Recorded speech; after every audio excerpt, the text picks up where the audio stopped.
अभी नदीम बाबर साहब कह रहे हैं कि जल्दी एलएनजी सस्ते दामों नहीं खरीदी जा सकती, मगर जब हमने अगस्त और सितंबर की गलती की निशानदेही की तो उन्होंने ये नहीं कहा था कि पहले हम सस्ती एलएनजी नहीं खरीद सकते थे, बल्कि उस वक्त उन्होंने जिम्मेदारी के इलेक्ट्रिक पर डाल दी थी। जब हम दस्तावेज़ात सामने लाए तो वो ये बात कर रहे हैं, उस वक्त ये बात नहीं कर रहे थे। 27 जुलाई को टेंडर किया गया और वो मिला पाकिस्तान को 27 और 28 अगस्त की डिलीवरी के लिए 5.739% पर। अगस्त में फिर एक टेंडर किया गया 15-16 अगस्त के लिए और वो आपको मिला 9.34% पर। तो आप अगर जुलाई में ही ये अगस्त का टेंडर भी कर लेते तो आपको 5.73% पे मिल जाता, मगर आपने अगस्त में जाके अगस्त का टेंडर किया 9.3% पर। ये तकरीबन $5 मिलियन का नुकसान बनता है। तो उस वक्त आप एलएनजी का भी नहीं सही फैसला कर सके।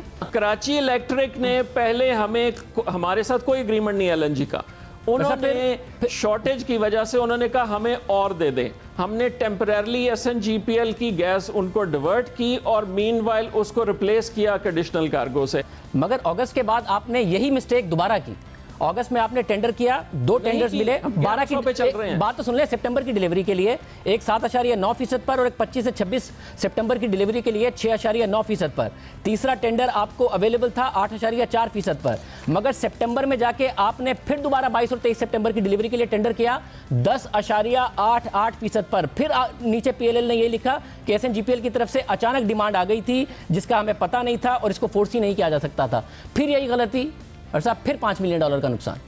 मैं आपको बार बार यही कह रहा हूँ शाहजेब कि जो डिमांड पावर सेक्टर देता है हम उसके हिसाब से एलएनजी मंगवा लेते हैं। अगर कराची इलेक्ट्रिक की डिमांड नहीं शामिल थी और वो ऐड करते हैं लास्ट मिनट पे, तो हम उस वक्त जो स्लॉट अवेलेबल है हमारे लिए, फिर हमने दस्तावेज़ात से साबित कर दिया कि के इलेक्ट्रिक की तो अचानक डिमांड आई ही नहीं थी और उनके अपने सितंबर के बयान दिखा दिए तो उन्होंने सस्ते दामों एलएनजी खरीदने की बात को ही बेवकूफ़ी कह दिया और प्रोग्राम में दिखाई गई दस्तावेज़ात का जवाब नहीं दिया।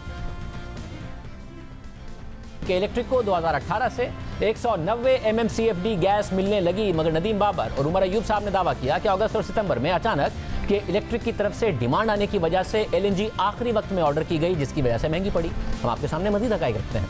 हुकूमत ने जून में के इलेक्ट्रिक को 198 MMCFD एलएनजी दी, जुलाई में 121 MMCFD एलएनजी दी, मगर अगस्त में उससे कम यानी सिर्फ 73 MMCFD एलएनजी दी और सितंबर में मजीद कम यानी 66 MMCFD एलएनजी दी। यानी अगस्त और सितंबर में के इलेक्ट्रिक की तरफ से अचानक ज्यादा डिमांड नहीं आई थी, बल्कि हुकूमत ने उल्टा जून और जुलाई के मुकाबले में के इलेक्ट्रिक को कम एलएनजी फराहम की थी और इन 2 महीने में एलएनजी ना सिर्फ जून और जुलाई से कम दी गई बल्कि उतनी ही दी गई जितनी गुज़िश्ता बरस अगस्त और सितंबर के महीने में दी गई थी। यानी कुछ अचानक नहीं हुआ था कि जिसकी वजह से हुकूमत ये दावा करे कि बिल्कुल आखिर में जाके के इलेक्ट्रिक की डिमांड का पता चला, इसलिए महंगी एलएनजी खरीदी गई। वज़ीर आज़म अपनी टीम से पूछें कि क्यों देर से एलएनजी ऑर्डर करके 1.5 अरब रुपए तक का नुकसान पहुंचाया गया। इन सबूतों का आज तक जवाब नहीं दिया गया, मगर ऐसा नहीं है कि गलती से रोकने के लिए हुकूमत को वार्निंग नहीं दी गई थी। पाकिस्तान एलएनजी लिमिटेड, जिसकी जिम्मेदारी है कि मुल्क में एलएनजी लाए, वो बार बार वजारत पेट्रोलियम को 2018 से लिखती रही कि बेहतर कीमत पर एलएनजी लेने के लिए वक्त पर डिमांड का बताकर जल्दी टेंडर करने का कह दिया करें। हम फिर हुकूमती दस्तावेज़ात आपके सामने रख देते हैं और उम्मीद करते हैं कि वज़ीर आज़म खुद इसकी तहकीकात कराएं कि क्यों इस सब के बावजूद मुल्क का 122 अरब रुपए का नुकसान किया गया।